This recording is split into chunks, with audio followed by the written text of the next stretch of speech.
Hey guys, what can I get started for you today? Bananas away, regular?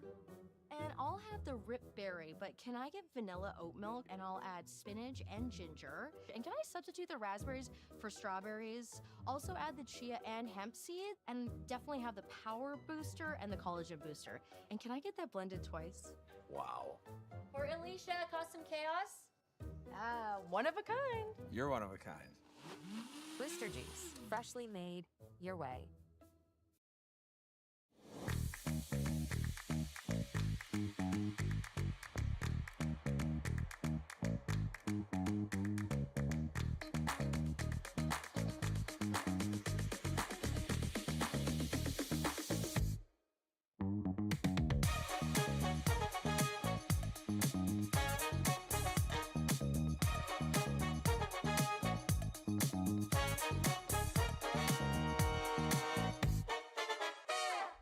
Faces around Lake Tahoe are legendary. But this fall, new ones will emerge in the Tahoe Basin. Pullman, Mowat, Gushu, and more. November 4th through 9th, the Grand Slam of Curling's first ever event in the U.S. is coming to Lake Tahoe, where the greatest rock stars on earth unite for 6 days of incredible curling, celebrity appearances, and après curl parties you won't want to miss. Get your tickets at thegrandslamofcurling.com. Let's rock.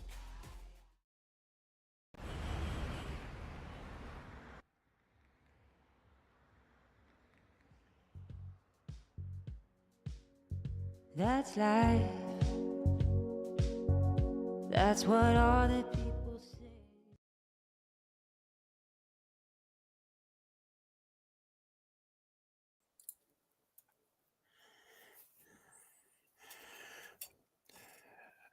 Good afternoon, everyone, and welcome once again to Curling Stadium Edmonton's live coverage of the Saville Mixed Doubles Classic.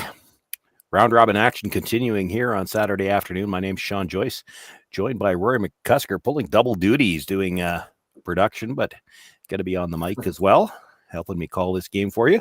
And we've got a good one for you. Laura Walker and Kirk Muyres, their first game today. They split their two yesterday. Looking to stay alive in the playoff hunt, playing against the American pairing, Clare Moores and Lance Wheeler. Unfortunately for Moores and Wheeler, they've started out this competition 0-3. This is their final round robin game, and they look to be eliminated from playoff contention already, but hoping to play spoiler. Yeah, Moores and Wheeler, Colorado curlers, if I'm not mistaken. I've seen them a few times down in the States.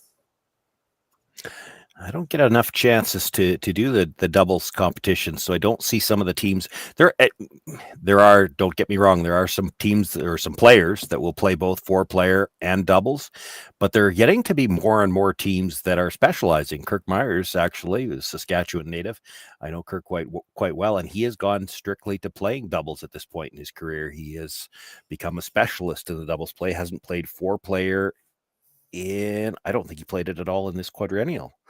So we're getting to see more and more of that, teams that are, and I won a title myself in doubles in 2015 and was talking with Jim Waite at the time, who's one of the officials with Curling Canada. And we were both speculating that because the game is so different, at some point in time, we were going to see it develop into the point where you're going to see people that will specialize. And so we have. Yeah, it's happening more and more.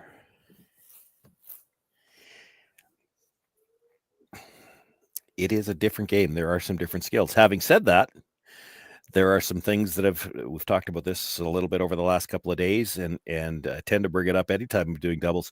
There are things that have happened in doubles that have made their way into 4-player curling, and in particular, it's that tick shot off the corner where they try to push the corner guard into the rings on the power play.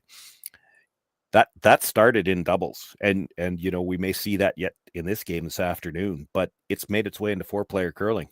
It's become an effective way to deal with the free guard zone, and nobody had thought of it before doubles players started playing it. Yeah, that's a good point. A few differences between the 4-player and the doubles curling. For those not familiar, it's not just a free guard zone, so they can't hit anything in the first 5 stones at the end. It means you will see some players come into the house even when there's a non-guard situation, knowing that it can't be hit yet. You cannot blank an end. If you do, you lose the hammer. So you won't see as many attempts to just clean everything up. And of course, fewer rocks. They start with one pre-position. There's a center guard and a rock behind the button, the back of the forefoot. And they only throw 5 stones at end. So the one player will throw the first and the 5th. The other player throws 2, 3, and 4. They actually have the option, I believe this is still in the rules, to switch off who throws in which order every given end. But you don't see most teams take advantage of that. Usually whatever order they start with, that's what they run through. I think Kelowna Aoki is the only team I know that experiments with switching up who's throwing what when. Kirk Muyres with a big weight cleans up a little bit of damage, or a little bit of shrapnel, pardon me. He's got some of those red rocks out of the forefoot area, and there's a little bit more room now. It is the Yellowstone back of the 8-foot that's shot rock, belonging to Walker and Muyres. Yeah, a little unfortunate the way those all spun off. Well, Oh no, I got the scoreboard wrong there. Sean. Yeah, Walker and Muyres have got the yellows. So we've got one scoreboard. The one behind the curlers is right. The one at the bottom of the screen. Will how hard can you blame the production guy when you're also one of the commentators, though? Yeah, go easy on him. We throw those guys under the bus all the time, but.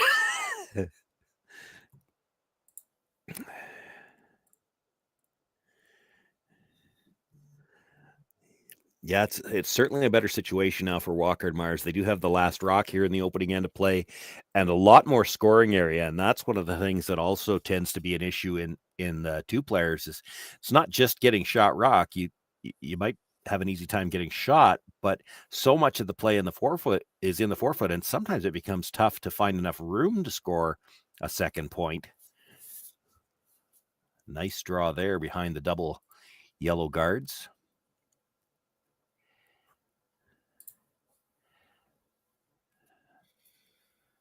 Talking about running back one of the yellows again, and it's in some cases a question of which one do you want to run back here. If they run the one to the left as we look at the house, straight back, it will pick that red out of the button area without killing the one at the back of the 8-foot. A little tougher to do that if you pick the one on the center line to run back. You could play the double peel as well. There is a chance. Balance that with it's nicer to get that center line one out of there. So I see what you mean, Sean. Do you want the better result, or do you want to get the priority guard out of the way? Well, there's a case to be made here for playing the double peel, and part of that is there's a chance that the yellow comes into the rings like this. Oh, heads up, Laura. Oh, and it's going to come in great too because it's going to sit for second or third shot. And the beauty to that now is it's real tough on this Saville center ice with the amount of curl that we've got for them to try to guard that red with one guard and guard it so well that Laura can't get at it to perhaps score 3. And if she's got to risk giving up 3, she's probably hitting that open yellow stone, and really tough not to leave a double for 2. So that's why I like that call. It'd be tempting to bash this back and leave Walker a double. I mean, trick is you have to make that, and if you don't, you're leaving an open draw for 3.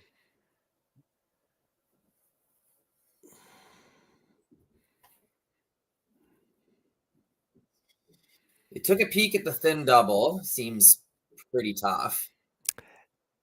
Yeah, I mean, I don't mind taking a run at it, though. If you're a little thick on the first one, you come across, touch your own, and if you could move it a bit and make it a tougher shot. If you're going to make them play the double at all, you've got to roll into the forefoot. So you're not leaving a tough double back.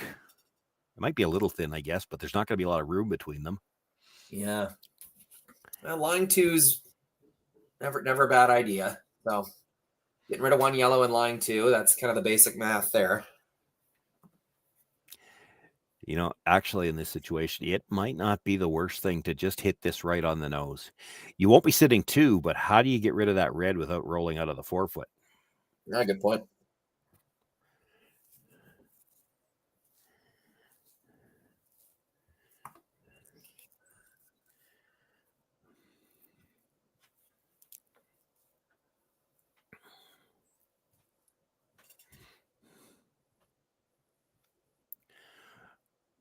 Wheeler on the brush. He's switched around to the side to make it curl a little bit more. Definitely doesn't want to roll to the outside here. And will. Well, that's certainly, there's still the issue of getting this by the red and not rolling out, but she's certainly got more room to roll now. As long as she hangs on to half a rock in the 8-foot, she can get the deuce. I mean, if it happens to come up to the nose, she'll get the single. She'll drive it onto her own, but half a rock should get it by the yellow. And with quiet weight, I think you can probably hold the shooter. Yeah, a little half rock punch. We'll get Kirk to hold the broom for this one. I did notice in their first game, Laura does prefer a broom in the house. Well, over, a brush on her side. Yeah, I think it depends on the shot in particular, but this is the type of shot because it's a finesse shot. There's a very precise line call required, so she prefers to have Kirk stay in the house, and she's not throwing such big weight here that she can't get up and sweep it herself. Every team's got a different system for how they like to use this, but it is interesting. I have seen a number of teams with even these types of finesse shots let the shooter try to call it, and that's just, it's very tough for the thrower to call the line on these types of shots. You don't see it done in 4-player. This requires a very precise line call. Well, might not have to be that precise now. This is moving early. She's got to stay on the high side a little bit if she's going to get it by her own. She's going to have to go in this just to hold the nose. All the way over the top, Sean. Trying to get it the wrong way. And it will roll too far. It's going to be a steal of 1. Muyres and Wheeler, pick up the single point here in the opening end of play. Walker and Muyres will keep last rock into the second.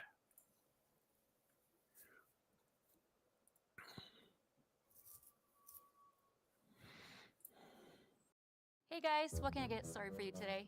Bananas away, regular? And I'll have the rip berry, but can I get vanilla oat milk and I'll add spinach and ginger? And can I substitute the raspberries for strawberries? Also add the chia and hemp seed, and definitely have the power booster and the collagen booster. And can I get that blended twice? Wow. For Alicia, Custom Chaos? One of a kind. You're one of a kind. Booster Juice, freshly made your way. Live curling rocks. And this November, the best in the world are coming to Tahoe. Get your seats now at gsoctickets.com. But hurry, early bird pricing ends soon. Hey Ben, what's the Aztec Safety online e-learning website again? Yeah, that would be aztecsafety.com. Fire extinguisher and firefighting, we'll send that one to Paul. Ah, now here's a course I should probably take. Conflict resolution. Power line safety. Yeah, I thought it might help me with my line calls. Did you know this Aztec website has over 100 safety courses? Jeez. Aztec Safety online course. Ground disturbance. Could have used that a few seconds ago.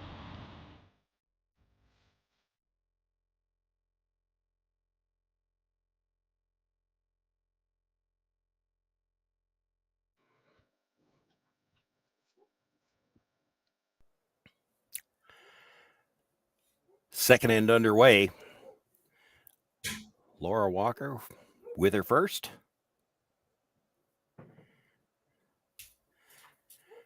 Trailing by 1 after the steal in the opening end of play. Yep. Sorry, Sean, left us hanging here.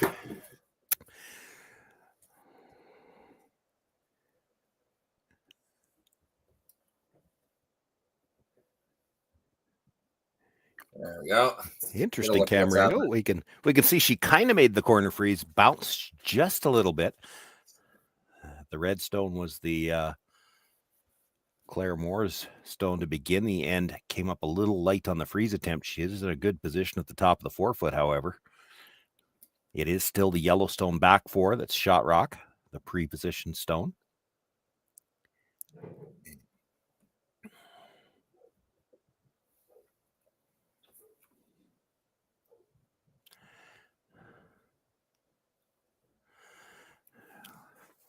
So Lance Wheeler with his first of the second end, going to try to come down, sit on the inside corner of that Yellowstone if he can.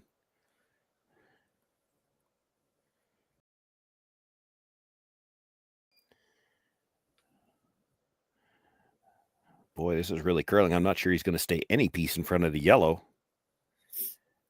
Gets Just it by the center guard. though, which is really big. And a Ends hell up of a lot better than ticking your own center. So good sweep.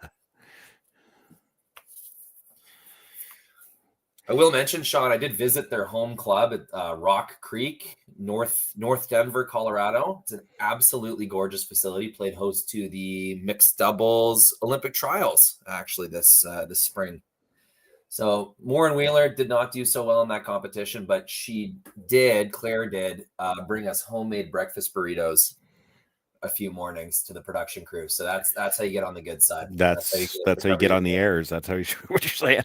Yeah.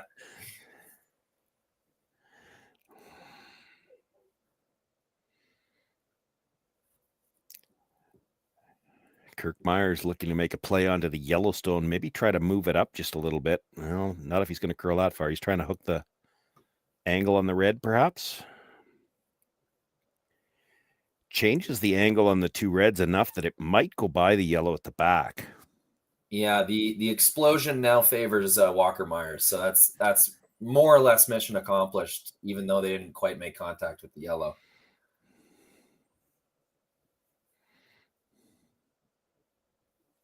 That run back's now going to spill both reds. So, yeah, I think it's taking the yellow at the back if you try the run back because it's going to drag in that direction. Yeah, for sure. You have to hit it from the other side to make sure it goes by. And I wouldn't be surprised if Lance Wheeler is trying to change those angles yet again. That is so much of what happens with the first few stones in doubles. It's all about manipulating angles. Just look at that ice, Sean. That's like almost 6 feet of ice. Oh yeah, plenty of curl here, Saville. And really, he doesn't have to be anywhere near the guard to get to those stones that are dead behind it. You saw actually on his first attempt, he came out the other side.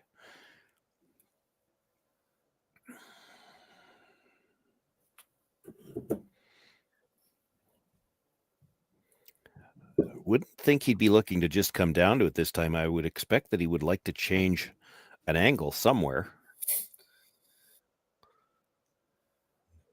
No, they swept that like they were playing a guard all the way. Yeah, and you know what? I don't think there's anything wrong with that, but you definitely wanted to overlap if you were going to play it high, and I don't think they did. I think you can still blast this back and get some things moving. Maybe even better result, Sean, is the out turn run back on the one he just threw. Yeah, I know what you mean. But I still think if you're coming from that side with the yellow onto the two reds, that's going to create drag on the two reds. That's going to go onto that yellow at the back. Now, probably not solid enough to stick it, but I see everything. I can't promise that. Yeah, I see everything spinning off, but sometimes you just don't know until you hit them. Like, yeah, there are guys that are really good at knowing what rocks are going to do when they explode. Well, those two are really close together, so it's going to drag more than you think. Like they're almost touching. I'm almost seeing it like over dragging to the point where it rolls out the kind of intern side of the forefoot, if you know what I mean. Yeah, I don't know whether I'd be worried about dead stuffing it onto the yellow at the back because of the amount. Well, now I want to see them blow up just to see what happens.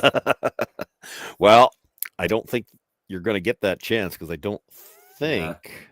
I think what they've opted to do is they're going to hit what they can see of the red one. Oh no, he is running it back. Well, he's playing the double peel. Oh, didn't really get it.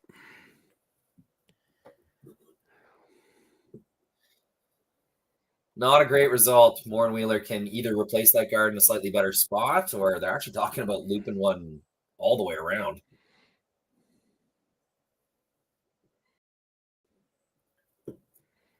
Risky business if you put another one in the forefoot. Yeah, because then the drag might just kill all three reds and go around the yellow. I don't think I'd want to be doing that. I'm a little surprised just because of the angle on them that they haven't looked at the double tap.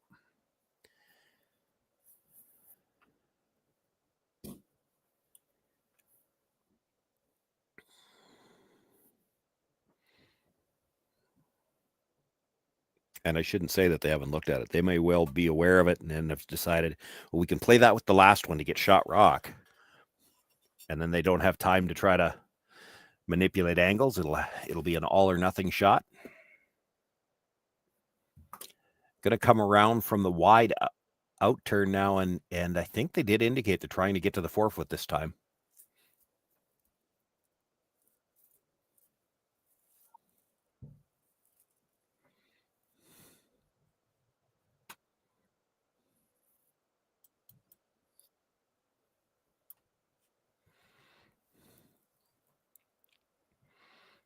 Pretty much just a clean sweep now, just trying to be ready. Now it starts to make its move. Wants to get by that yellow. I'm not sure he's going to. Oh, just.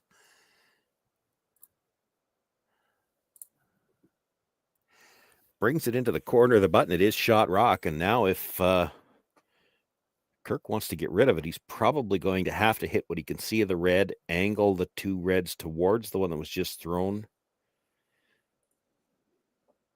It's hard to say how everything's going to spill. I don't think, if they play the run back, I don't think it touches that red one at all.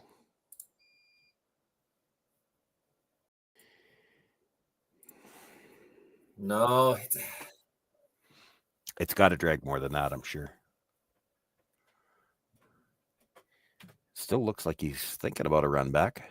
Yeah, ended up in a pretty good spot, the red. That's not quite in a spot where you can triple off the reds. Could you be looking at here, run the red back, not to catch the top yellow, but to catch the second yellow? Maybe. Because that almost might double the reds. It certainly takes the one out of the top forefoot, which is kind of the danger stone. No, he's going after the reds directly. Don't know if he's got it. Hit it thin enough that it actually dragged the other way. You could see the stone that he hit first actually kicked in further behind. You wouldn't have thought you could hit it thin enough for that. Yeah, it's pretty well hidden now. I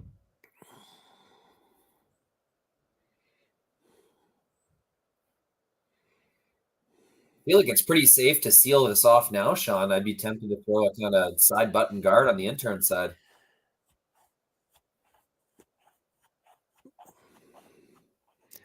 Yeah, I'm still looking, as I'm sure are they. Is there any way we can end up in trouble here? It's so hard usually in this doubles format to take away everything, but I'm not seeing a whole lot. She can't see the yellow one that's tighter to the forefoot.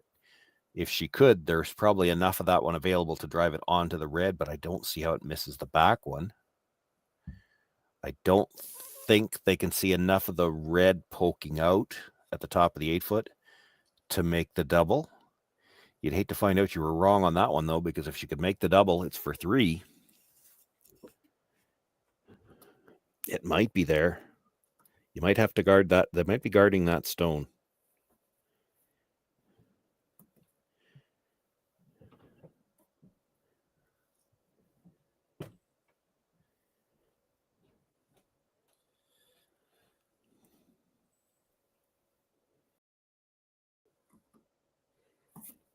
Might be trying to come right into the forefoot again.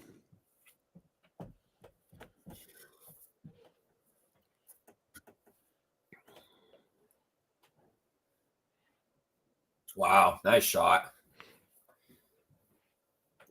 Yeah, even if you could see enough of that red one to run it in, and I'm not sure you can, but even if you could, there's no triple. It would rattle between there, and it's still a steal of 1. Yeah, good aggressive play from Moore and Wheeler. They're playing one of the best mixed doubles teams in the world. One of the most experienced for sure.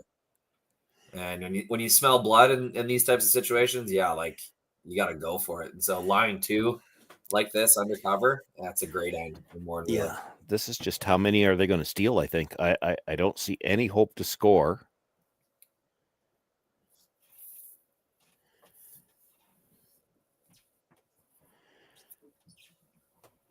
Well, she's going to give the triple a go. So what they're hoping here is if you can hit that first one thick enough, drive it onto the stone that's underneath everything, have the raised stone come across, kick the other one out, and then you need it to spin out the front still.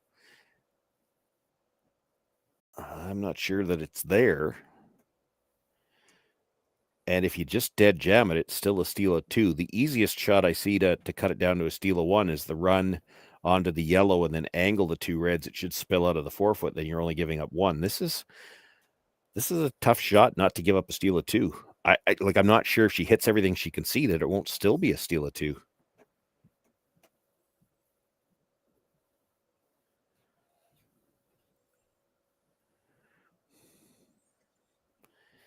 Gets one, comes across, nudges it. Did it move it far enough? No. It will be a steal of 2. Muyres and Wheeler out to a 3-0 lead here after 2 ends of play. Round robin action continuing here from the Saville Mixed Doubles Classic. We'll have third end action for you right after this. Developed over a decade in collaboration with the finest ice makers this side of the Atlantic, the Pebblehead PB5 is nothing short of a triumph of sophistication and craftsmanship. Weighing less than half its lumbering copper predecessors, yet boasting tenfold their durability, the PB5 delivers perfect, consistent ice, time after time. The PB5 by Pebbleheads.com, the apex of ice-making ingenuity for the roaring game of curling.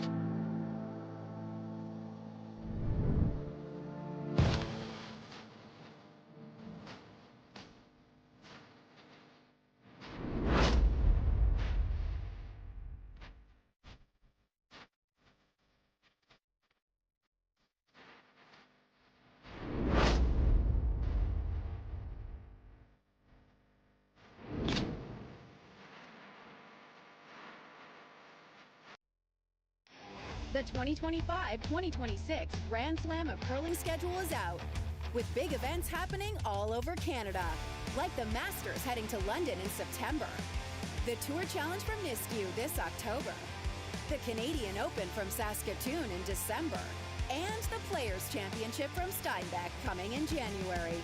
Early bird weekend and full event passes on sale now at gsoctickets.com. Let's rock!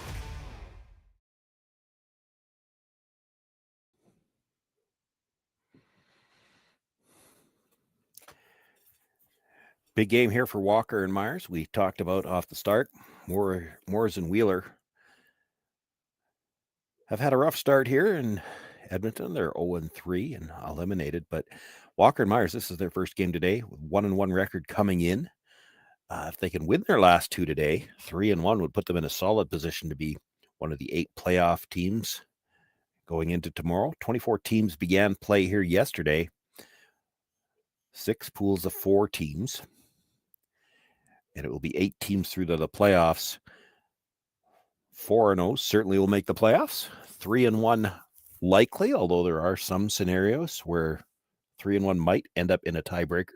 Too early to tell if that'll be the case. 2-2 at best, you're going to be hoping for tiebreakers, and then it's going to go to draw to the button. And you always hate to put yourself in a situation where you have to rely on that. So for Walker and Muyres, probably treating this like a must-win game.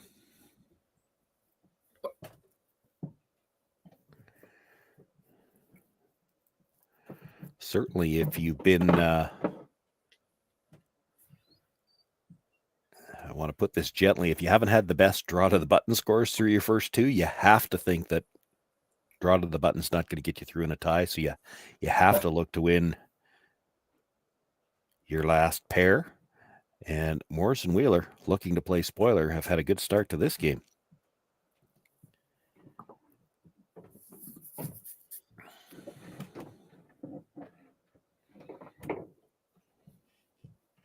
Nice little tap. Good positioning. Very consistent. More Wheeler.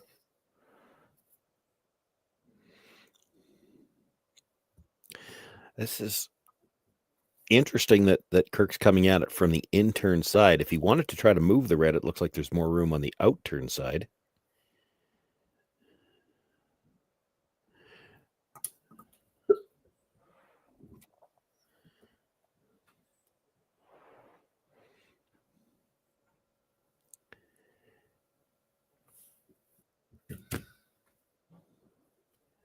Comes up a little bit short, but not in a bad spot. Biting the top of the forefoot. It is Muyres and Wheeler continuing to sit shot on the button right now. Second and third at the back belong to Walker and Muyres. And that second shot rock is frozen on the corner of the red. So if they ever get a chance to make a play on that red at the top of the, or on the button, there is a chance both reds go and nothing yellow leaves.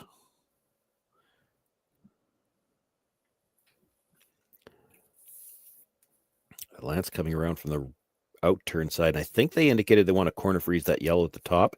Certainly has to be careful not to bounce off here. If he leaves any kind of run onto the shot stone, there's a chance all three reds go in. He has not put a brush down on this one. Might feel he's a little strong. And if he's a little strong, it might be better to just go by everything.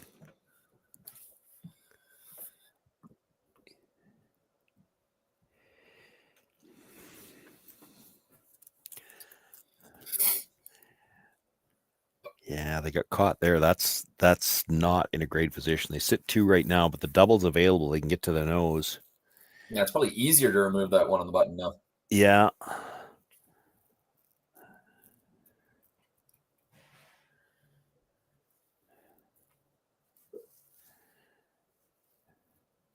They're talking about not even throwing a lot of weight at it, I think. Just I saw Laura tap back 8. But I think you'd want to hit this. Well, they're taking a lot of ice, so he's not looking to kill the reds necessarily. That's just staying right there in the 4 foot's so valuable. I think that's the priority here. Well, it is, but you got a chance to get 2 yellows on the 4 foot. I think you got to make sure they move.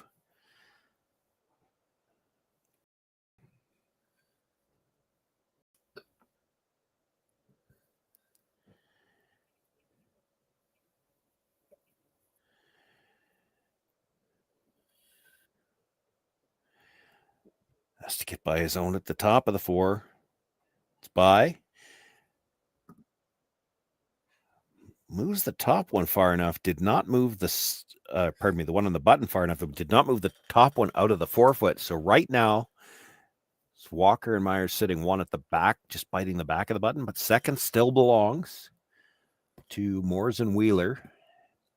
And they're going to try to come in from the in-turn side. Now, again, this is one you have to be careful with, because there's a nose hit on that yellow, catch half the red at the tee line, and you don't want to put this red in the spot where they could just use it as a catcher to come across. I'd be tempted to be taking away the yellow on the other side. Yeah, this is a risky business for sure.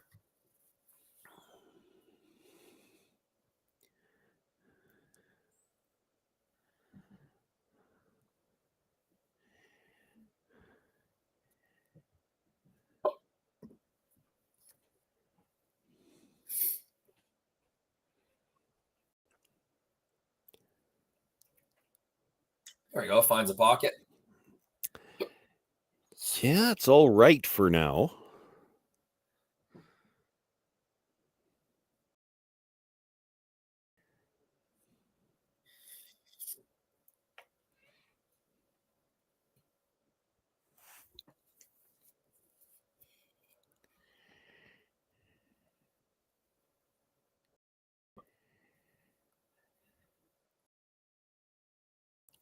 That looks like a lot of ice. I would think if you're trying to come down to that red one, if you're Kirk Muyres, you've got to come down with enough weight to move one or both of the stones behind it so you've got an escape route for it. If you can't make that rock go away, it has eliminated all those stones that are just biting around the edge of the 4 foot. So you've got to create an escape route for that rock with this one.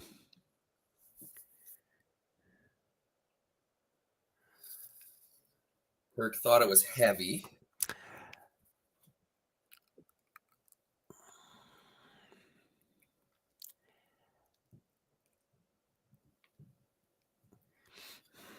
Pretty nice regardless. It's a way to score. Well, yeah, but I mean, all those rocks around the edge of the 4 foot, they've just been eliminated because that red one that's nibbling the back of the button is never leaving now. I really think you had to move one of the rocks behind it on that attempt. You needed more weight. There are already 9 rocks biting the 4 foot, and it's probably going to be a score of 1. There is still a shot for 2 around the other side. I don't think they've got a shot for 2 on that same side. I still think you have to take that yellow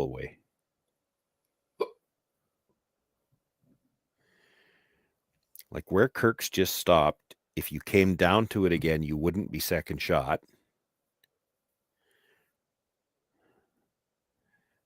But if you leave them the nose hit on the yellow onto the red, and it spins into the button, that's definitely for two. You have to, I think, take that away. You don't necessarily have to straight guard it. You can corner freeze it on the inside. That'll work.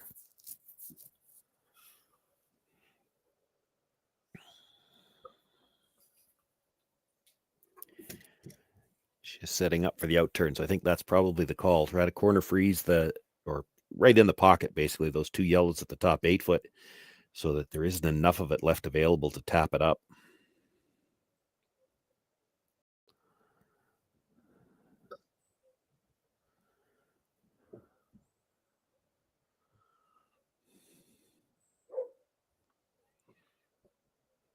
She's playing straight guard, maybe. This is going to have to skate then. Can't leave a port. I think it finished just enough. Yeah, it looks like it's just closed the port enough.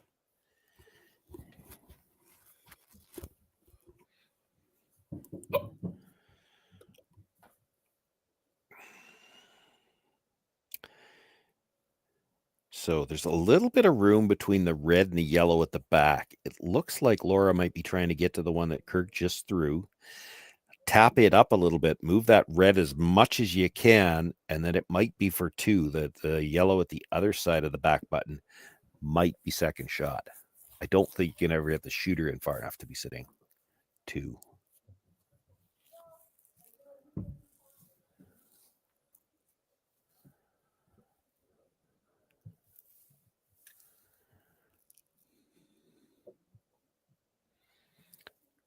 Kirk in the house once again. This is going to take a precise line call to make this shot as well.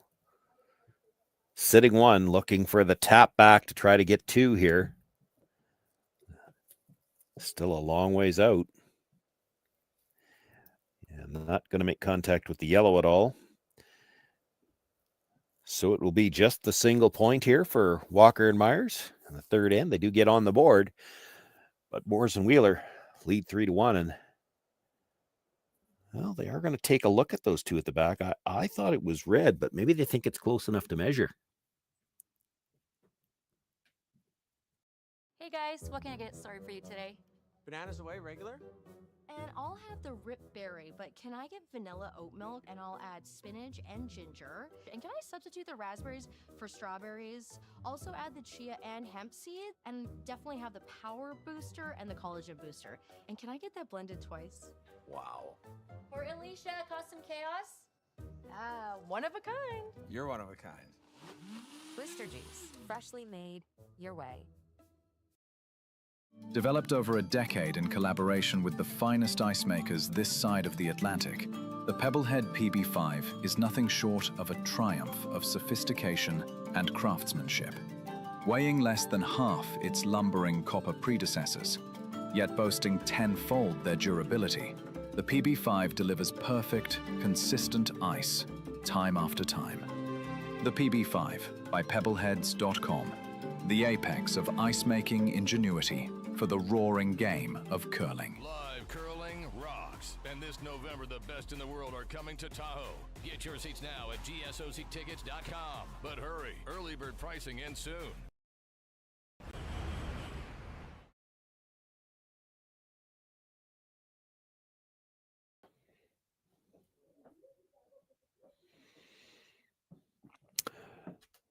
So it was just the single point. Walker and Muyres trailing now 3-1 as we begin play here in the fourth, and Laura Walker this time to get us underway in the fourth, looking to make that freeze. Going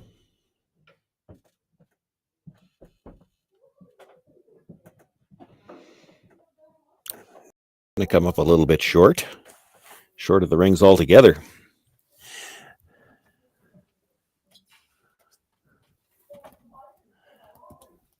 So a chance now for Clare Morris to get something in front of the tee line and take away some of the danger that if you took away the fact that we're playing doubles, you'd never like to have your first rock behind the center guard, behind the tee line. So to take that away now with that second rock coming up short, the second Yellowstone, the first thrown one, if she could get this to bite the top of the button behind cover, there's really no way to get down to the freeze at the back, and the overlap at the top is a problem for Muyres and Walker.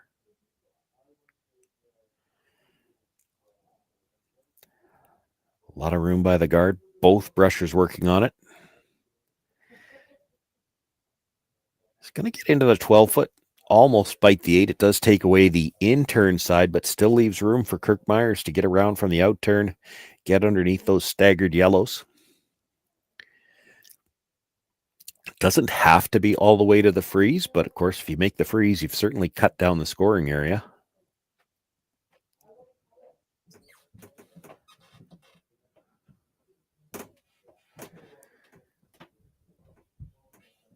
Line looks nice. He's not touched it for brushing yet. This might be a little strong. They'll come down to the red, actually bounces off just a little bit and keeps skating. Continues to be Moores and Wheeler sitting 1, and a chance once again to get to the top of the 4-foot, take away the path to that freeze at the back.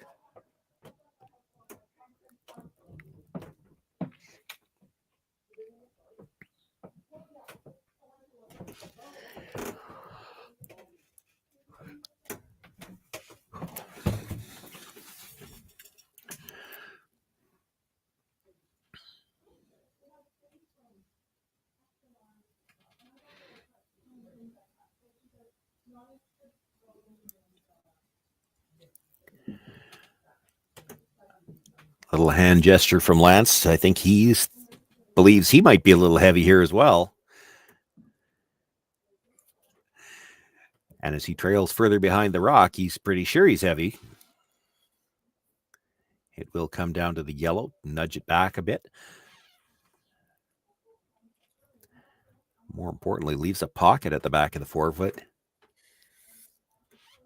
We're getting late enough in the end that if Kirk Muyres can freeze one in there, it's going to be very difficult to remove this stone. And that's going to leave just the button to score.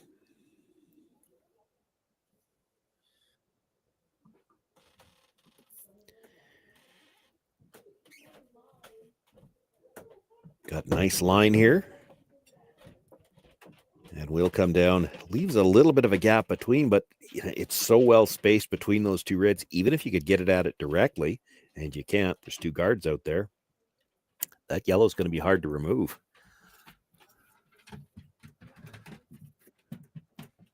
So they're going to look to play off the guards. Now, we don't have mics on the players, and even if we do, sometimes they don't tell you what they're thinking here. Definitely going to try to look to move both guards. A little dangerous to try to bring it straight back because there is a chance, just because of how everything's situated, you try to bring this straight back, it goes onto the yellow that was just thrown, which goes into the pocket of the two reds. None of the yellows might leave. You could leave Walker and Muyres sitting 3 here, although with no guards. Straight double peel would be great. Yeah, you called it, Sean. They did give themselves a little bit more room because it moves that stone back off the button.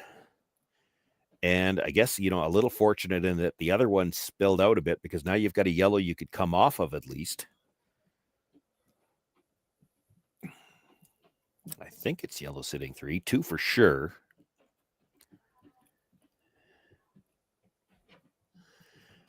Tough to straight guard it because they can play off that yellow.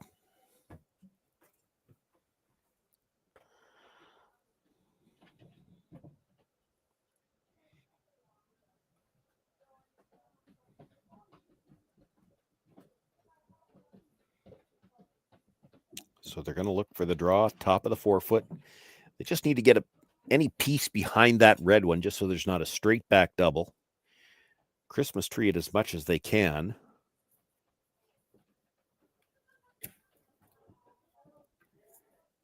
You might want to try to bite the button here. I have to think the shot to follow for Lance Wheeler is going to be to try to freeze on that stone at the back of the button.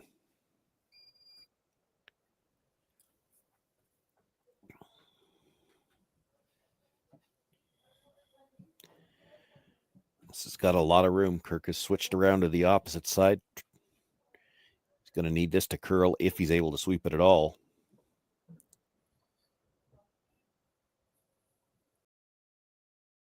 Weight's pretty close. Just didn't get the curl they would have liked.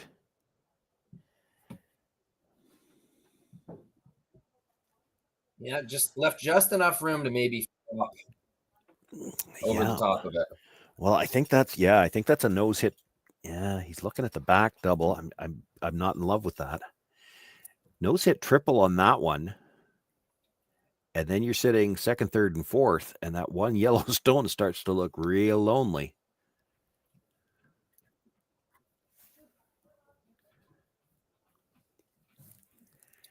The problem with the double that he's looking at on the outside is that the first yellow you're making contact with is coming back onto that red. May not leave the house at all. I mean, you could hit it thin enough, you can spill all of those, but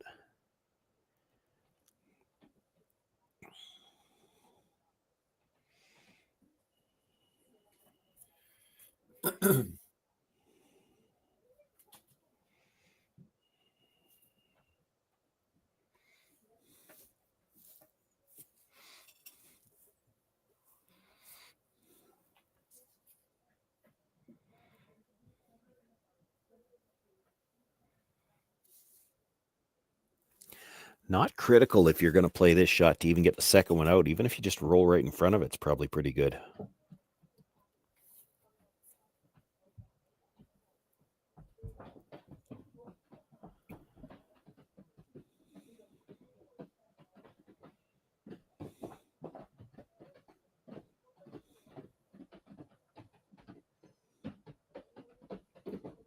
Ooh, sneaky.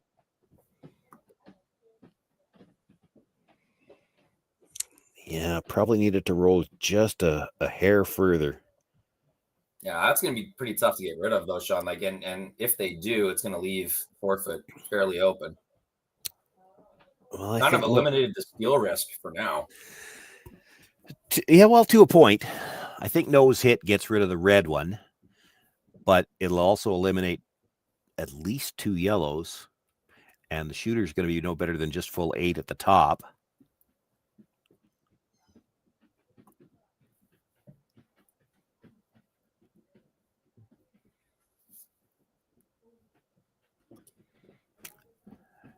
And just because this can be made doesn't mean it's going to be. I mean, it's still going to jam fairly solid on the back yellow. You can't make this with quiet weight. She's got to throw some weight at this and hit the first yellow right on the beak.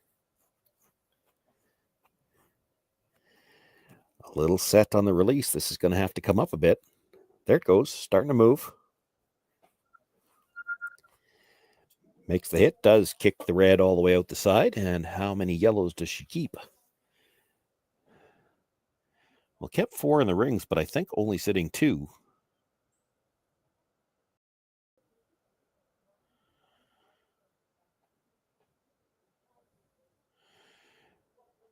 Oh, it looks like somebody must have made contact with that one yellow stone as it was coming back, so they had to make an agreement where it was going to end up. No, as a cordial exchange. It shouldn't end up mattering too much unless, of course, that ends up being backing for whatever draw or run back Clare ends up playing.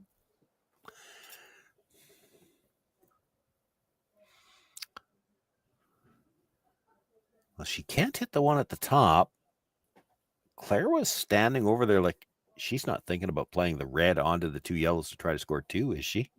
Well, maybe. She stood over there like she was looking at it. That seems like an awfully tough shot because you're counting on making a slash double and rolling in. Yeah. Looks like she's gearing up for an outturn, Sean. I think they've chosen to draw. Likely the draw. She could hit the back one. She can't hit the top one and get shot rocking. Trying to hit the back one, you sure don't have a lot of room to roll. So this, I would expect, just looking to draw, catch any piece of the forefoot. She can pick up the single. Does have to get by that yellow at the top of the 8. This is really curling. What Touches a nice it, but enough to get into the 4-foot. They will pick up their single point, restore the 3-point lead. It's 4-1 for Muyres and Wheeler. Walker and Muyres will have last rock in the 5th. For over 20 years, the Sandra Schmirler Foundation has granted more than $9 million to hospitals across Canada for life-saving equipment for premature and critically ill babies. In the past 4 years alone, $4 million has been granted thanks to the curling community's incredible generosity. The need continues year-round, and with your help, we can ensure every baby has the chance to grow up and become a champion, just like Sandra.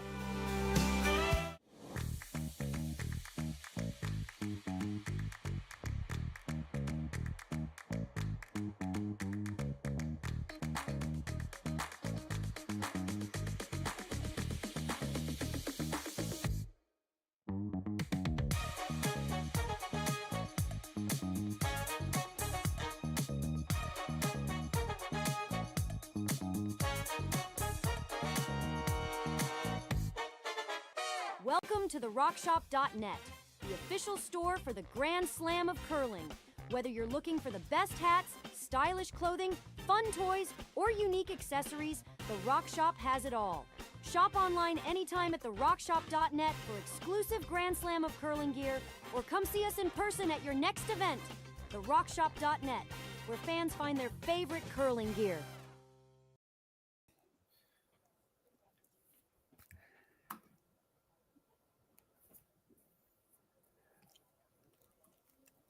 I'll tell you what, Laura Walker hasn't had any shortage of airtime. We seem to get to see her first rock every end, but Clare Muyres, when it's her turn to throw first, doesn't take any time. And here we see it looks like she crashed on her own guard trying to come around and has spilled that guard off the center line.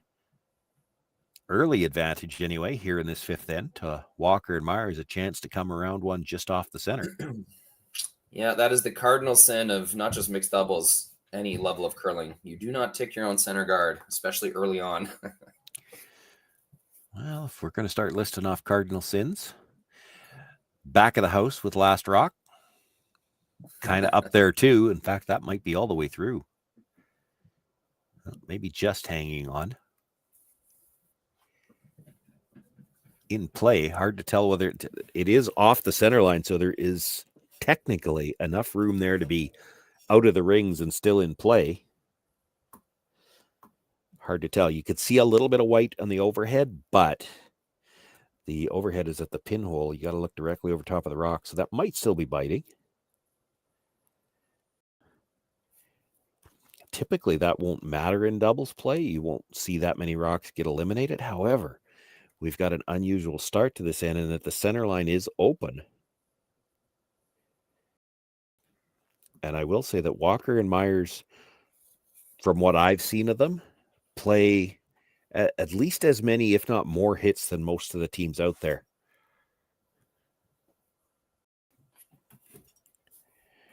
Doesn't hurt that Kirk is so good at them. Yeah, for sure he is. Throws them really straight, throws that big weight really easily as well.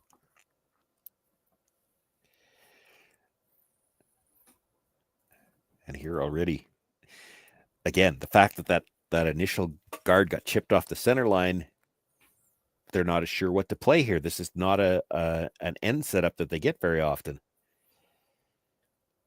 Looking to go wide around the guard that's just at the edge of the 4-foot. Looks to have nice line coming in.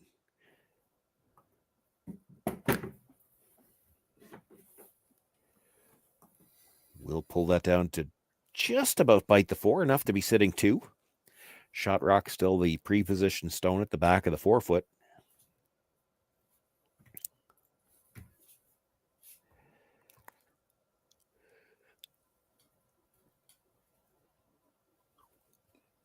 Lance Wheeler going to look to make a play on that shot stone now, since it is open. I didn't see them indicate which. You have to assume that they're going to try to roll under one guard or the other.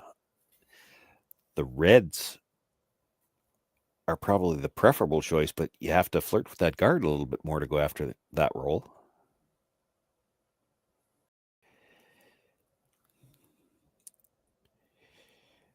And speaking of flirting with that guard, here it comes.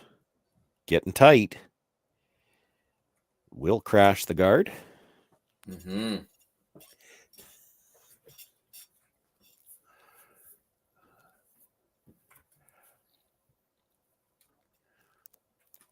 You remember when I said it might matter that one at the back is biting? If it happens to be biting, this is a hit to sit 4, which puts on a lot more pressure. Not that 3 is not pressure, but Wheeler and Muyres, but Wheeler to be throwing next, it's going to be hoping there's some kind of double available.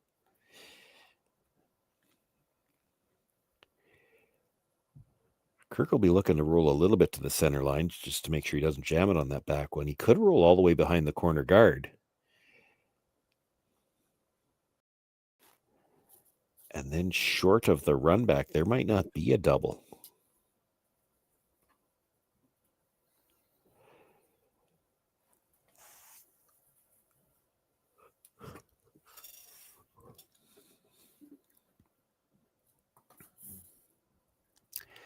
Not rolling behind the corner. He's going to stay close to right there. Hits it just off nose enough to get it by the one at the back.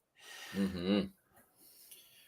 Not a lot of room to hide here. Yeah, sitting 3 for sure. 4 if that one at the back is biting. None of the doubles look super easy. The one at the top, the thin double, is really thin. The run back double, the yellow at the top 8 to the one at the back 4, you're rolling out to make it. So they're going to look at still hitting the shot stone at the back of the 4, and now you have to think they're going to try to roll behind the red yellow on the corner. Might double out that possible biter at the back. Then we can stop wondering about it anyway.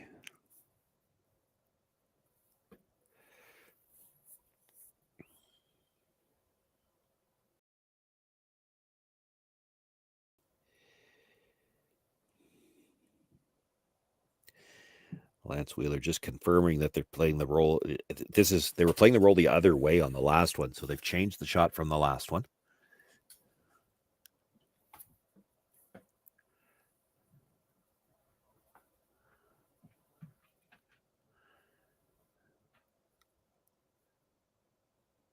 Still looks tight for line. He might still be rolling the other way. Gets the hit, rolls. Mm-hmm. Hard way out into the open.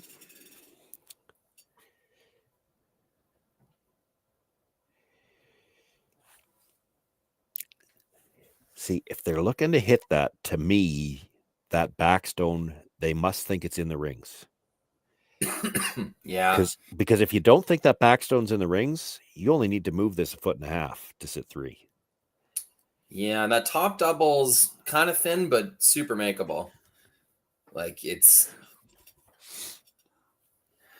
Yeah, but what I'm saying is, if you don't like, they're talking about trying to kill this back redstone. I got you, Sean. Yeah, and it's easier and a pretty common shot in doubles play to just come down and tap it back. If you didn't think that one at the back was in, you'd just be tapping this back, right? Yeah, it wouldn't be worth it. If they're trying to kill it, they must think that stone at the back is biting. Yeah, I'm with you.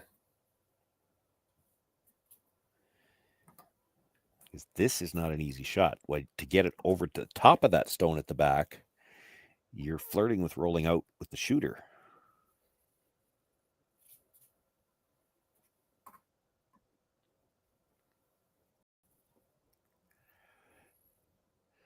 Has to get by his own stone at the top of the 8.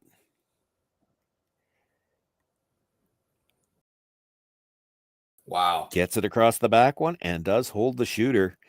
Certainly Marvelous. Sitting 3, possibly sitting 4.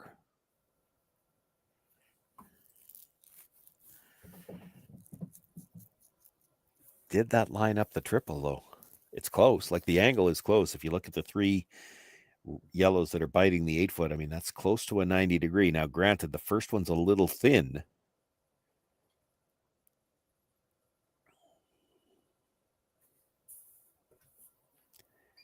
but it might be one of those ones. If you make two of them go, you might make three of them go.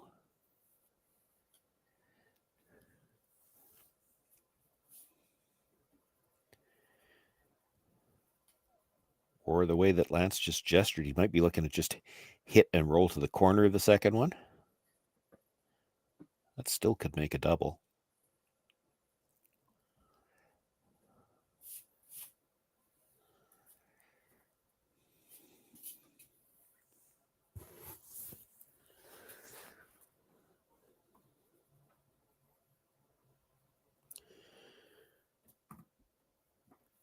Well, I think that's the direction they're playing it towards so play the slash towards the one at the back. And then I think what they talked about, quieter weight. So they're trying to actually roll to a corner freeze on the top yellow.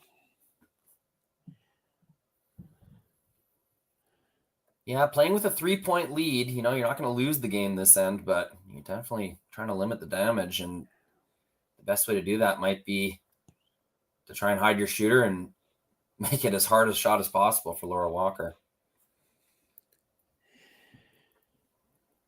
Got the thin part, touched the second one, spun off the top though, so it didn't spin back. We are going to find out if that back one's blading.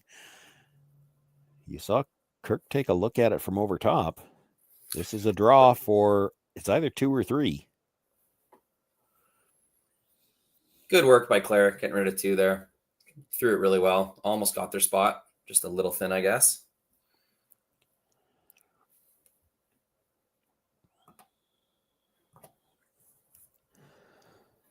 Or not thin enough, depending how you look at it.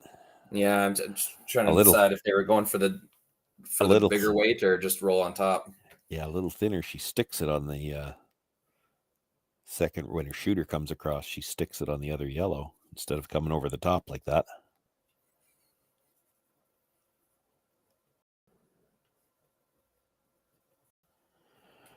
Laura Walker with her final stone here, sitting 1 for sure. Any piece of the rings will be good for 2. And then we'll have to take a look at that stone at the back and wait for them to let us know if it's for 3. They must know, otherwise somebody would have gone to get the biter stick already.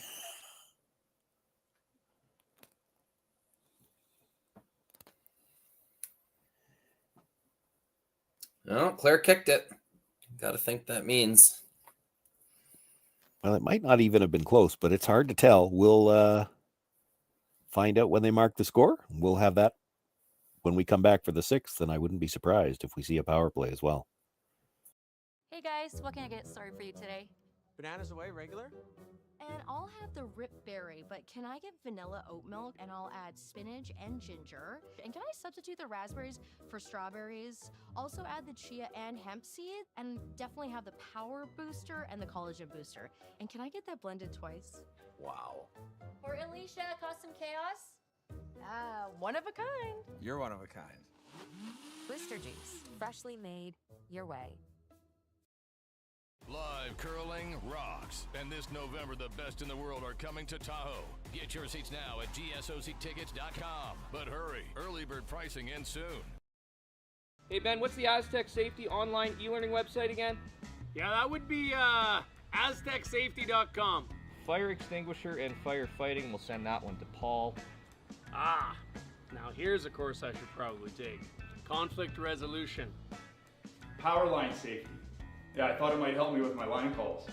Did you know this Aztec website has over 100 safety courses?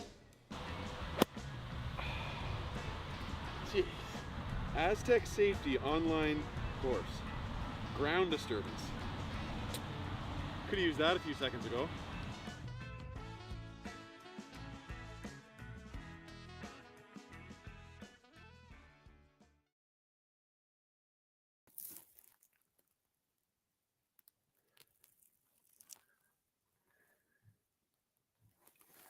So there you see it. It was 3. That stone at the back, barely hanging on. Laura's first stone of the end stayed there all in and does end up on the scoreboard. We are tied 4-all as we begin play here in the 6th end. Muyres and Wheeler have really been, for the most part, dominating this game. But all it takes is one bad end like that, and it started out with just a little bit of a miscue. They clipped the guard off the center line. They're off to a better start here in this second end. Laura Walker's first stone. You can see that hanging on again at the back of the 12-foot. She's heavy again this end. Clare Morris makes hers to the top of the 4-foot, but does overcurl enough to leave room for Kirk Muyres to perhaps get to that shot stone at the back of the 4-foot. Sit on the face of it, try to reduce the scoring area. This is curling hard, might be light.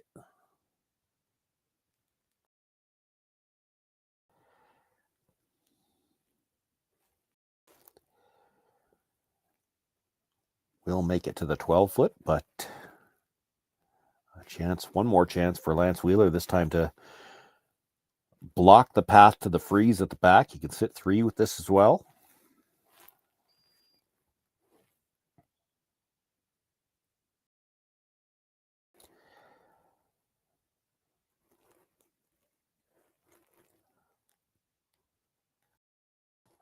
A little surprised we didn't see the power play this end, but still 3 ends to go. They probably feel they're going to have one more opportunity at the hammer.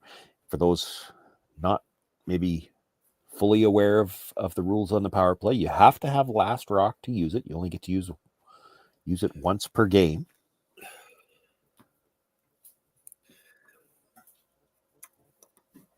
So in a lot of cases with these teams, by the time you start getting into 6, 7, you have to think about, we might not get another chance with the hammer. We should probably use it here.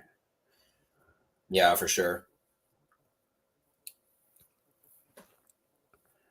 Counter argument being, you'd love to use it in the 8th, but like you said, Sean, you might not have that chance. Well, and that might be part of the thinking here for Morrison Wheeler. If you don't use it here and you don't see the hammer again, it means you scored here and stole in 7, and you're probably okay.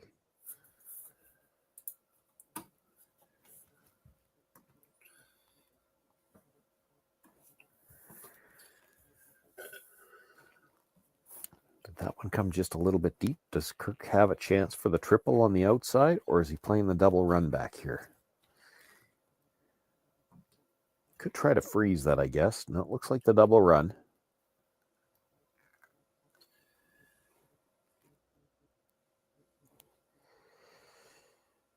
Ooh, no, I think I think he was playing the triple, and it was just tight all the way.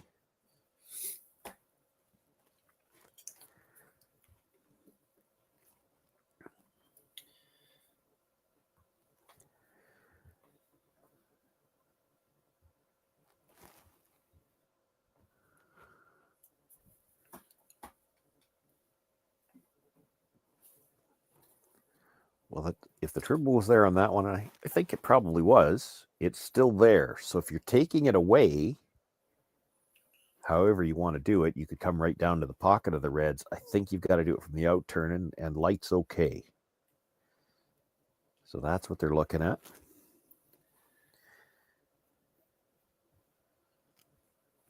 Straight guard's okay, but I do think if you're playing the guard, you want to overlap the yellow a little bit. It's not a very long run back now to... And if he just stuffs it on one of them, it's probably clipping the yellow, the red at the back of the 4-foot as well. And really cuts down the scoring area. So I don't think you want to leave the run back either. I thought they might try to tuck this a corner under the yellow. I'm surprised they're playing it this high.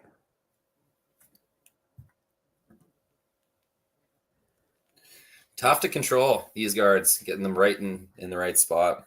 It's a nice shot. They needed a couple of rest strokes on that. They've left the yellow fully exposed. Yeah. I mean, that's kind of what they were calling. I don't love the call. I would have liked to have tucked it around the yellow, even if you freeze the pocket on the Reds. Yeah. You bring it right in, sit 4. If they make a double, who cares? The problem with where it's left if Kirk can get to the yellow in such a manner that he stuffs it on either one of the reds, when the red goes back, it's probably clipping the one at the back of the 4-foot. And he has certainly cut down the scoring area. He could try to run it towards the pocket of the reds. The problem I see then is that even if you make the double, it's spinning out of the 4-foot. So I think you want to stick this on one or the other and try to clip the one at the back.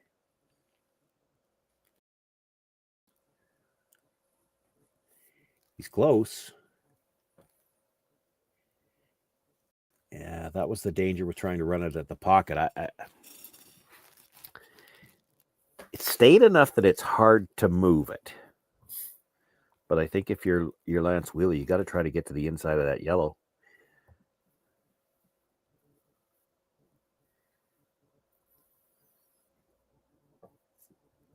It's a little dangerous to leave it there, isn't it? It's angled to kill the two reds behind it. Well, maybe it jams.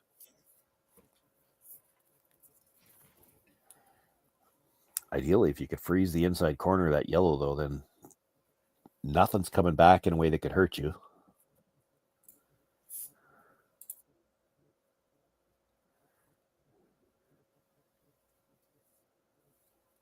Still looking really good for more Wheeler here. This is a big end brewing, even still.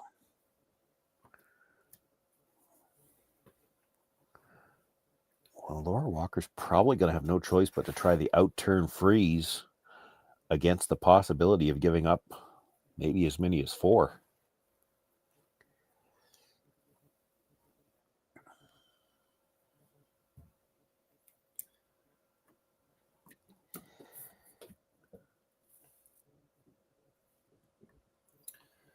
Gets to the yellow, taps it back off the red.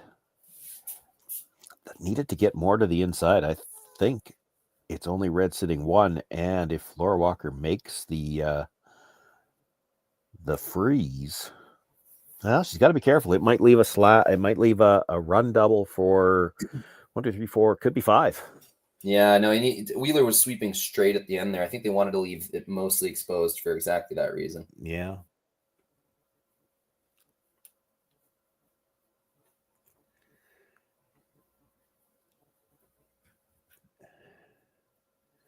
Now, if you could, and it's probably there.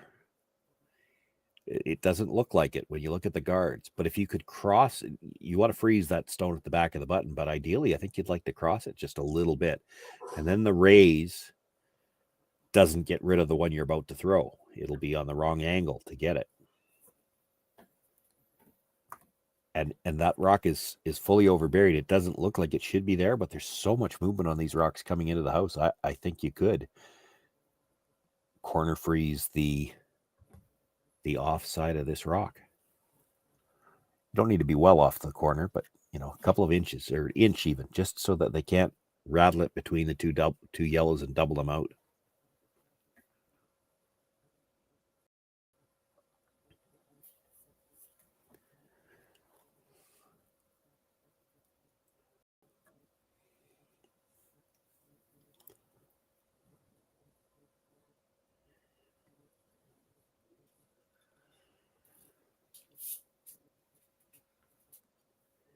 Plenty of room by the guards.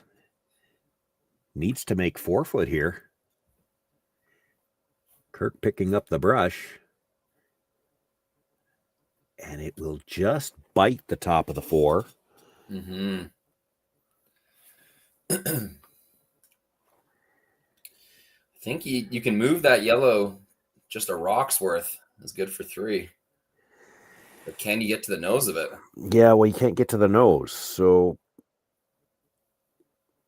to get 3, you can maybe get to the nose of the red because there's 4 feet between the yellow one at the top and the red one. If you can get to the nose of the red, tap it straight back, it chisels that yellow enough to get 3. That where they're putting the broom, it looks like they're thinking it coming after the yellow directly. I think it's going to be real hard to hold the shooter doing that. And boy, if you ever hit it thin, you're putting it onto something red. No, I don't think there's any chance you're ever hitting it thin enough you can hurt yourself.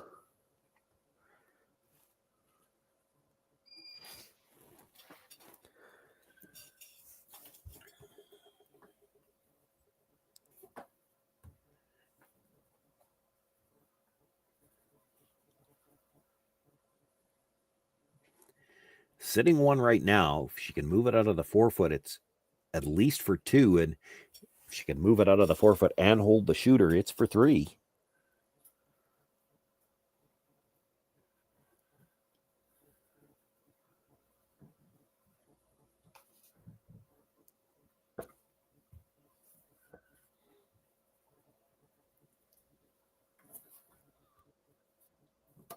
They were playing the tap on the red all the way. Never any danger of not getting 2 that way, even if you jam it as they did. They pick up their deuce. So with 2 points here in the 6th end, Muyres and Wheeler take a 6-4 lead. Walker and Muyres will take Last Rock into the 7th, and almost certainly now, I think we will see our first power play of this game. Developed over a decade in collaboration with the finest ice makers this side of the Atlantic, the Pebblehead PB5 is nothing short of a triumph of sophistication and craftsmanship. Weighing less than half its lumbering copper predecessors, yet boasting 10-fold their durability, the PB5 delivers perfect, consistent ice, time after time. The PB5 by Pebbleheads.com, the apex of ice-making ingenuity for the roaring game of curling.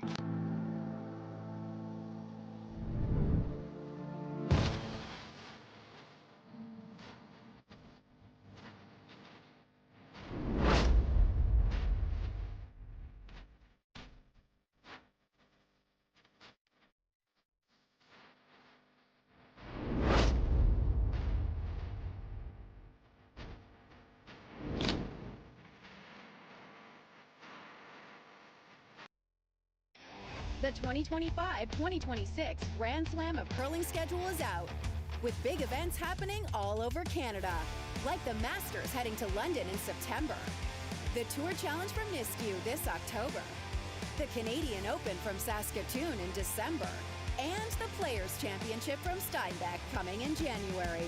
Early bird weekend and full event passes on sale now at gsocktickets.com. Let's rock!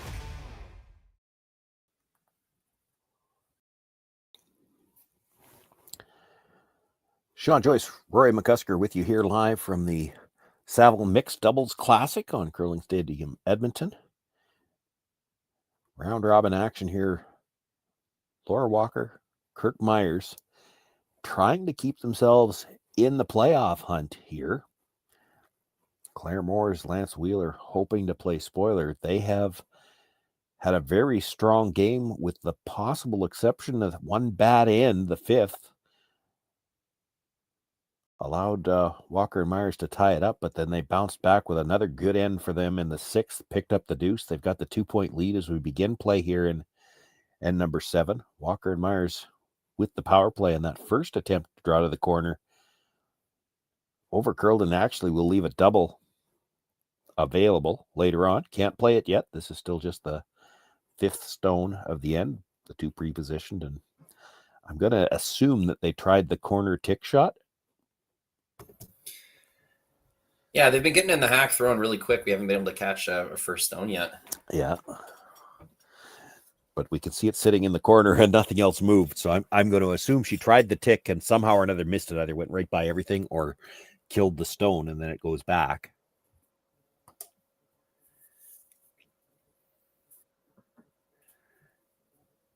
So now looking to freeze something on the inside corner of, they'd probably take either one of those yellows for now.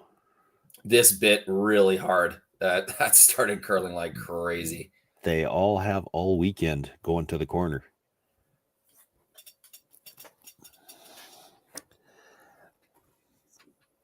The downside for Morris and Wheeler there is actually where it ended up. There was a double available in the yellows, but I don't think there is now. I think the red's in the way, and it's still only second shot. So Kirk Muyres going to draw to the open side now.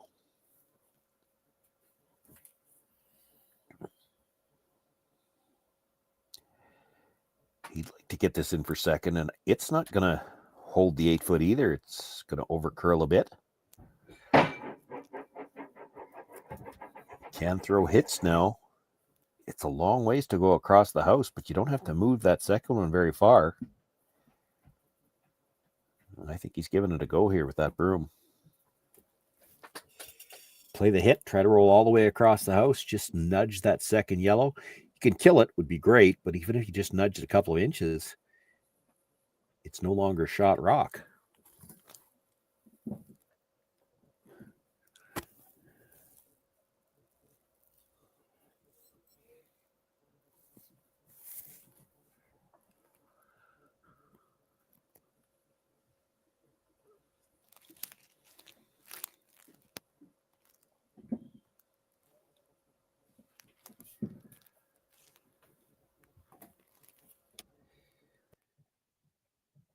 We'll make the hit. Brings the shooter across.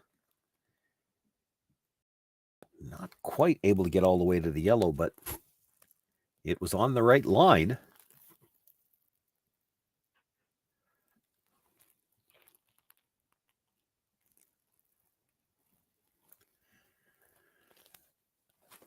Chance for Kirk to try to hit and roll back to the open side. Now he doesn't need to get quite as far over there if he's even back 4 foot on the other side. He's far enough back that it won't leave any kind of a double.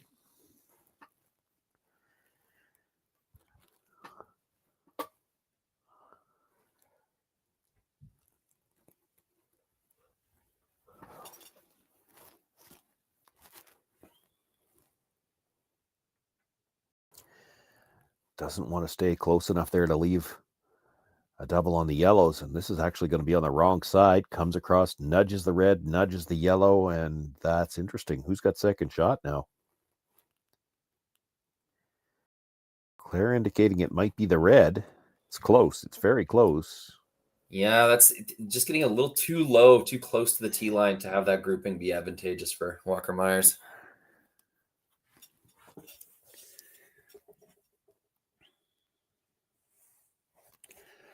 Same problem here for Lance Wheeler, though. He's got to get a roll. If he stays too close, he'll leave a chance to nudge that red.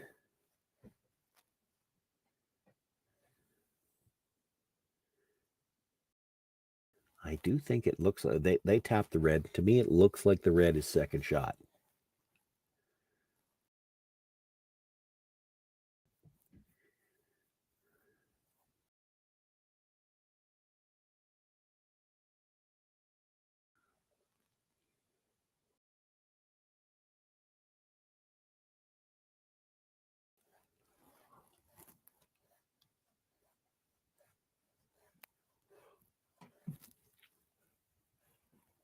Would have liked to have held the shooter, though. He's going to nudge it, nudges the second yellow. Actually, by doing that, though, there's probably room to get the red out. Yeah, I feel like that just gave Walker Muyres a ticket to get rid of that red. Yeah. Now, it's not easy. It's dead buried, but, you know, looking at the way those draws have walked over, it does look like with, you know, backline to hack, you can get it out. Needs to get to probably 3/4 of it to get it by his own.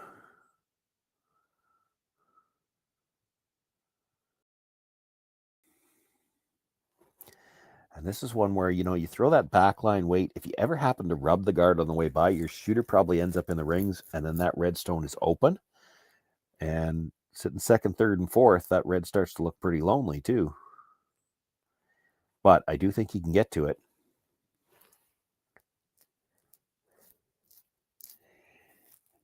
I even think that's tight for ice.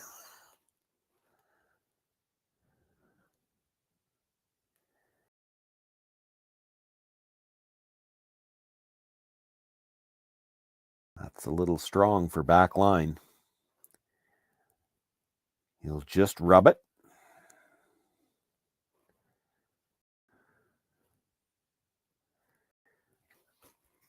Just overthrown there, really.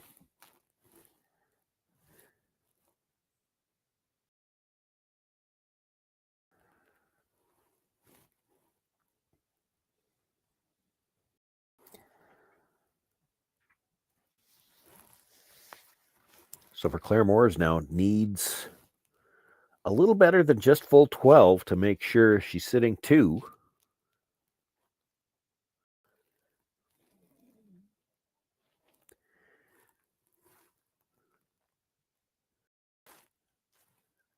but probably wants to be deep enough in the house that you don't leave the double. Like, you could be back 12, there's no double. You're front 12. Laura Walker might go after the double, which would be for 3.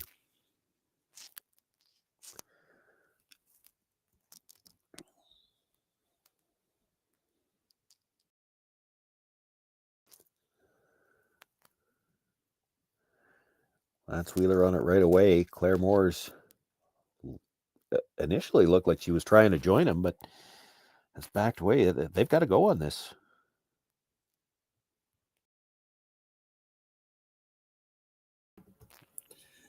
It's a great sweep. Well, it left some angle. The question is there any way to get that second red out, like even for 2? And I don't know. If it dead jams onto the yellow that's just hanging on to the 12, it's still going to be second shot.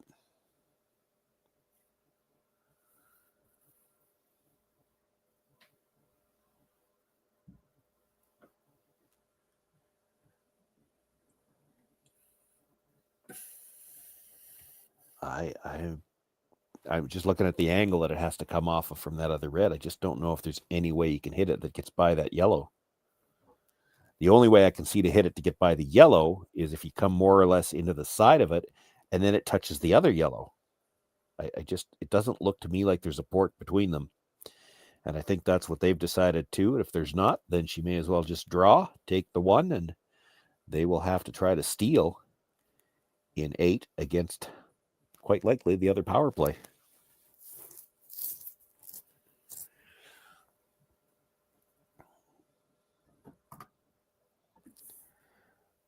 Has to make this draw first. Facing 2.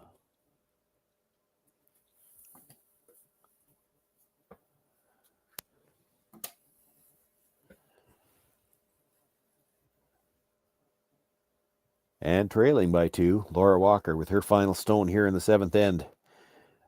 Needs any bite of the 8-foot would be enough to get the single point.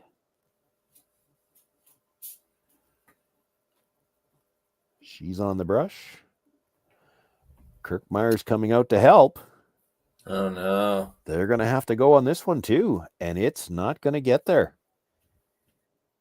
It will be a steal of 2. Well, they avoid the other power play, but puts them up against it. They're going to be trailing by 4 coming home. Muyres and Wheeler with the lead. Hey guys, what can I get started for you today? Bananas away, regular? And I'll have the rip berry, but can I get vanilla oat milk and I'll add spinach and ginger? And can I substitute the raspberries for strawberries? Also add the chia and hemp seed, and definitely have the power booster and the collagen booster. And can I get that blended twice? Wow. For Alicia, Custom Chaos? One of a kind. You're one of a kind. Booster juice, freshly made your way. Developed over a decade in collaboration with the finest ice makers this side of the Atlantic, the Pebblehead PB5 is nothing short of a triumph of sophistication and craftsmanship. Weighing less than half its lumbering copper predecessors, yet boasting tenfold their durability, the PB5 delivers perfect, consistent ice, time after time. The PB5 by Pebbleheads.com, the apex of ice-making ingenuity for the roaring game of curling. Live curling rocks. And this November, the best in the world are coming to Tahoe. Get your seats now at gsoctickets.com. But hurry, early bird pricing ends soon.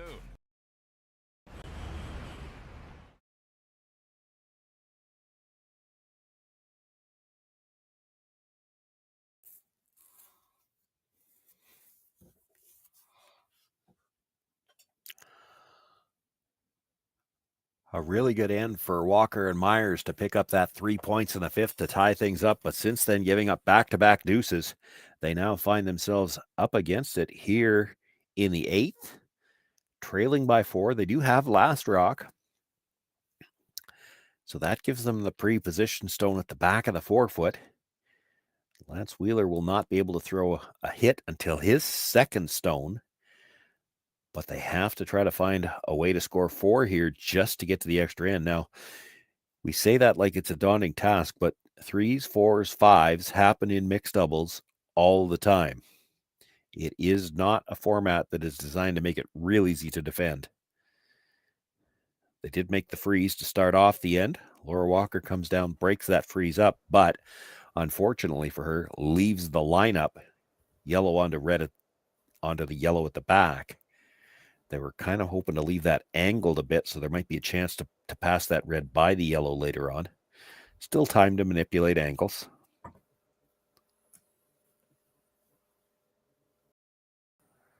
Yeah, question almost becomes for Moore Wheeler, where do you put this where it's not going to potentially hurt you? You're not really trying to achieve scoring goals with your rocks. You're really just trying to eliminate danger. Yeah, and it comes down to you need angles on rocks so that you can make a yellow go away later on. Now, he's got one good angle already. You don't want to change that one too much. And that angle on the yellow-red at the top probably gives you maybe a chance to get rid of that stone off the button if you have to. Yeah, I thought they'd try to get a few more inches of weight out of that. Like just a little more tap might be perfect. I know what you mean, but I don't think they have to because that yellow-red is lined up to the back yellow. Yeah. So really they can wait and Kirk Muyres is going to have to try to break those angles. And it's hard. It's going to be hard for him to break them in a way that there's still not going to be a way to get a yellow out. Needs to get across the face if he can here and tap this a bit. Don't know if he's going to get across. Oh, there it goes. It's moving. It's trying. Oh, that's about as good as he could do with that one. Yeah, not too bad. No obvious. Guess you could just rip the shooter. Yeah, I think you're running the guard back, and if you just straight peel it, that's not the end of the world either.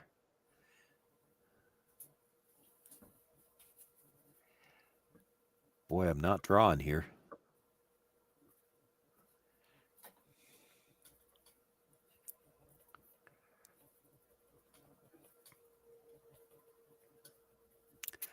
I don't mind this side as much.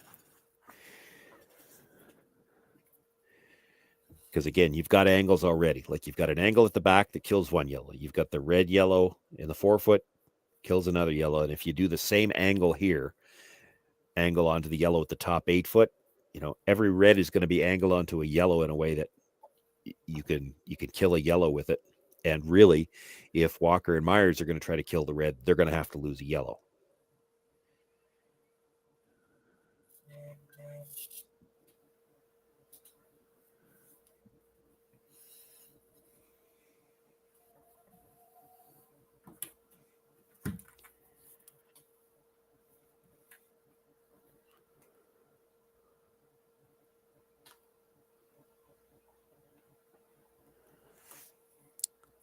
That's pretty good.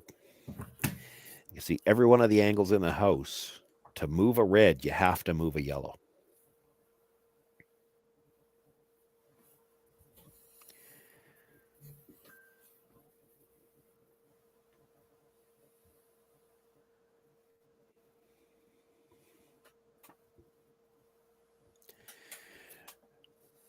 And I agree with Kirk. I think the discussion here, it's coming to the point where in order to start to count multiple yellows, you have to start to move some of these reds.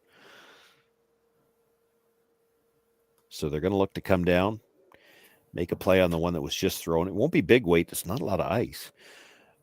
But he's got to look to move red onto yellow, onto the red of the corner of the button, and then try to leave some angles hanging around, and it's hard to know how these are going to come off. He can leave himself sitting 2 after this, but he's going to have his shooter's going to be wide open, and the stone at the back, really tough to bring it back into account.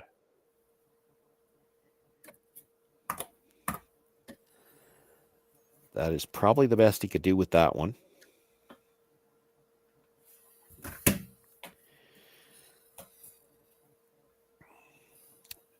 You can see just all of the yellow at the top of the 4-foot, and I think if you nose it, you might be making a triple. That could be the game right here. At least the double, top and bottom yellow. Yeah, but if it clips that red at the back of the 4-foot, it's going on to the yellow at the back of the 8, and the game's over. No, that's what I mean. Back yellow. Oh yeah, no, the one. If you get to the nose, the one on the button is gone for sure. Yeah, and he can see the nose. I think if Lance Wheeler just step aside from the guard. We can see it. Yeah, he can see enough to make the double. I don't know why you're not looking at hitting here. Looks like he's prioritizing leaving his shooter top 4.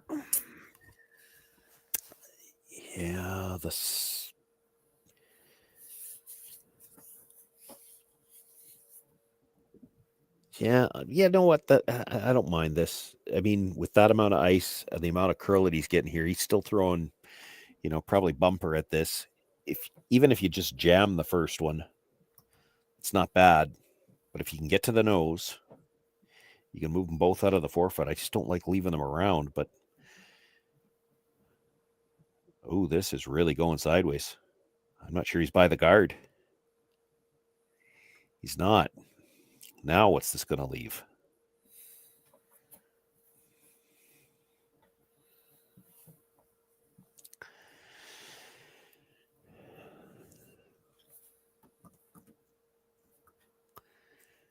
Okay, 2 rocks left if you're Walker and Muyres. Can you make, that's what I was looking at first, the double on the reds. What does that leave you? You have to hold the shooter if you're playing that.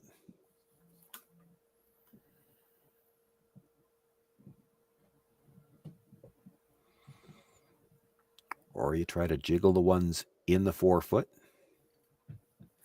Kirk looking at coming off the one in the 12 just to change the angle that he's hitting that one at the top of the button with. Then it might come across the second one, push it straight back.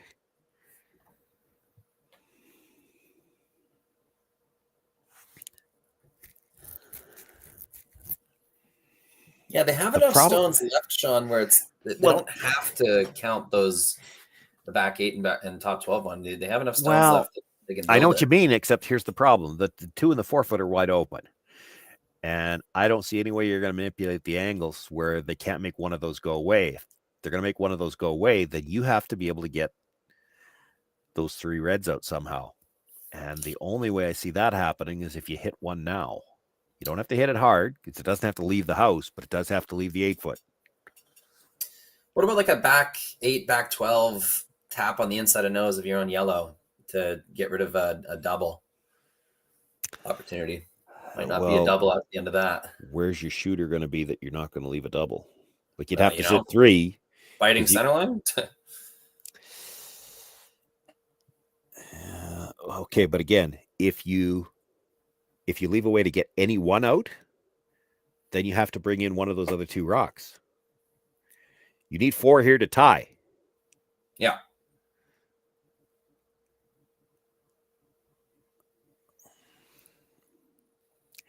Yeah, I just don't see how you end up throwing your last one with throwing this at all. Even if you make it, they hit the 2 on the other side, and how do you ever sit 4? So rocking the boards with this one, that's a tough line to take. I don't see any good result even if they make it. And this is count rocks. If a yellow one goes away, it's over. Yeah.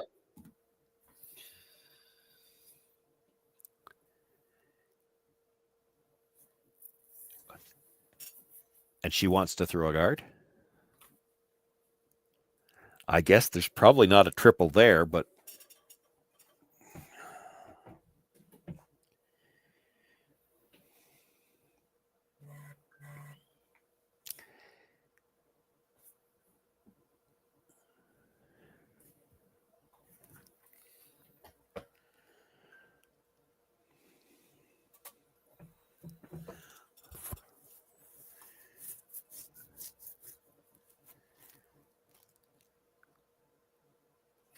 it did look like she was talking about a guard.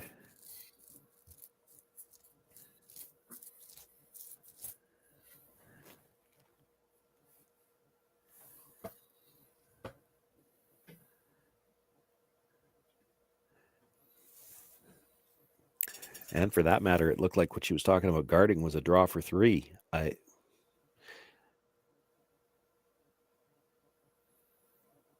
Oh, she's trying to bring this right in.